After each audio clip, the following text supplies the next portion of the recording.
The rain came down in sheets that morning, turning the city's sidewalks into mirrors of gray. People rushed past each other with hunched shoulders and tired eyes, each carrying a private weight. No one noticed the man standing still under the awning of a small coffee shop, except for one person who chose to slow down. That single pause, that small moment of kindness, would ripple through more lives than anyone could have imagined. And it would teach a powerful lesson to a man who thought he already knew everything about success. Before we begin, if stories like this warm your heart and remind you of the good still alive in the world, please take a moment to subscribe, like this video, and share your thoughts in the comments. You're watching Kindness Story Hub, where every story is a reminder that kindness still matters. The man under the awning was named Daniel Carter. To the world, he was a powerful CEO, the kind whose name appeared in business magazines and whose company logo glowed from glass towers across the country. Daniel ran a multi-billion-dollar tech firm based in Chicago. He was known for sharp decisions, long hours, and a relentless drive that left little room for softness. That morning, Daniel wasn't wearing a suit. He had chosen a plain jacket and jeans, hoping to blend in. It was the anniversary of his father's death, and for once, Daniel wanted to walk the city alone, without meetings, without assistance, without applause. As he stood there, watching the rain, a young woman approached him. She looked soaked, her hair plastered to her face, her shoes worn thin at the soles. She hesitated, then spoke softly. "Excuse me, sir," she said. "Do you know if this cafe is hiring?" Daniel blinked, surprised. "I'm not sure," he replied. "Why?" She gave a small, embarrassed smile. "I just moved here. I've been looking for work all week. Thought I'd ask." Daniel felt an old instinct rise in him, the instinct to move on, to keep walking, to stay focused on his own thoughts. He had 100 reasons to say nothing more. But something in her eyes stopped him. They weren't desperate. They were hopeful. "I don't know if they're hiring," he said slowly, "but you look freezing. Want a coffee while you wait out the rain?" Her eyes widened. "Really? I don't have money right now."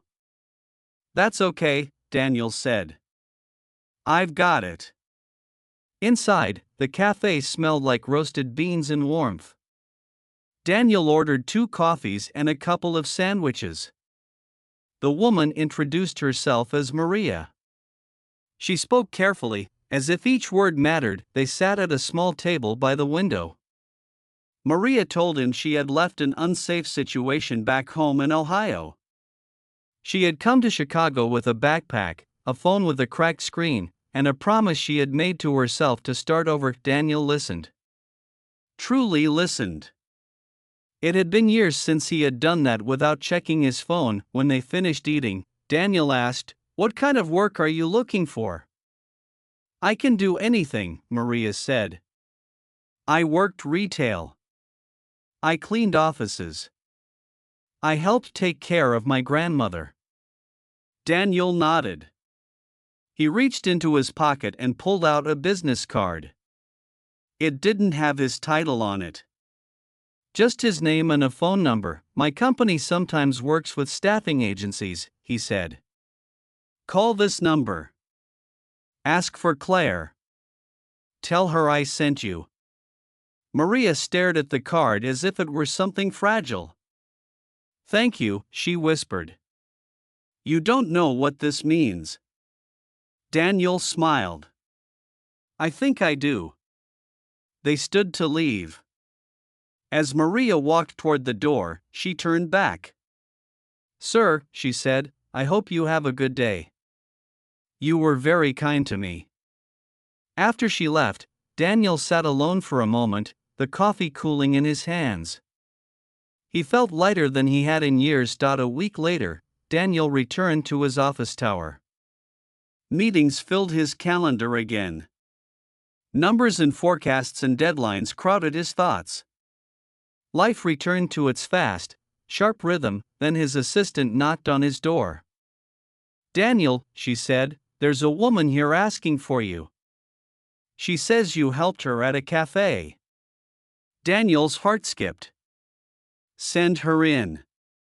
Maria walked in, standing straighter than before. She wore clean clothes and a nervous smile. I got the job, she said. Claire helped me. I start Monday. That's wonderful, Daniel said. I'm glad. Maria hesitated, then reached into her bag and pulled out a small envelope. I wanted to give this to you, she said. It's not much. Inside was a handwritten note. It read, "Thank you for seeing me when I felt invisible." I won't forget it. Daniel swallowed hard that afternoon. Something shifted inside him. He began to notice the people he usually walked past: the janitor who worked late nights, the intern who ate lunch alone, the security guard who always greeted him by name. He started saying thank you. He started asking how people were doing, and waiting for the answer. Weeks passed.